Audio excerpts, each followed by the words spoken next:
Kasi po, sabi nga ng mama ko nung time na yun, ikaw yung unang mag-graduate ng college sa atin. Kasi 12 years old pa lang po siya, nag-work na siya noon. So, syempre yung pressure, parang kailangan kong mag-graduate.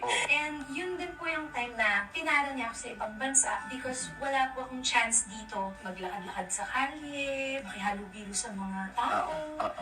Sabi ko, grabe, kailangan ko mag-learn maging independent sa Paris pa. Napaka-social mo talaga. And hindi ko iniisip masyado yung Paris, yung yayamaning bansa. I saw it as freedom. Pero freedom na ka-budget lahat. Kontrolado yung pera ko. Hindi sila nagbibigay ng maraming pera. Good lang for rent, for food, grocery. Talagang inupo ako ng parents ko for 2 hours. Tinuruan nila akong about budgeting. And then, doon po ako natutong naging independent na wala kang kasambahay, wala kang kasama sa bahay. And 18 ako nung nag-start ako to live on my own.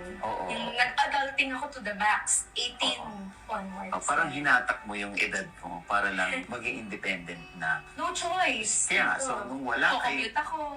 Ang tawag sa akin, batang kalye ng Paris.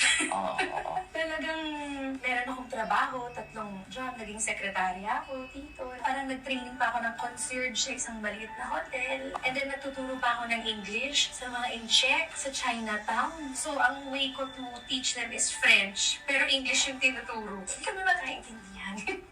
For how long mo, yun? Tinrabaho? 5 years ako dun eh. So siguro sa 4 years or 3 years kung nandun. Habang meron akong nakapirma ako dito with commercials and sa mga ginagawa ko nung time na yun dito, meron nag-sign sa akin. May mga work din ako dun na yung bang normal na tao ba? Na parang secretary, And you like it? Yung ganong paraan? Kumpara dito na sikat ang parents mo? Nung time na yung tito, yes, kasi gusto kong matuto kung ano yung buhay. Ayokong lumaki na sasabihin lang, ganito yung magulang, kaya walang alam yan. Ako, laking kari ako. Magaling ako sa negosyo. May mga ganun eh. Talagang pinag-ayabang nila yung kinalakayan nila na.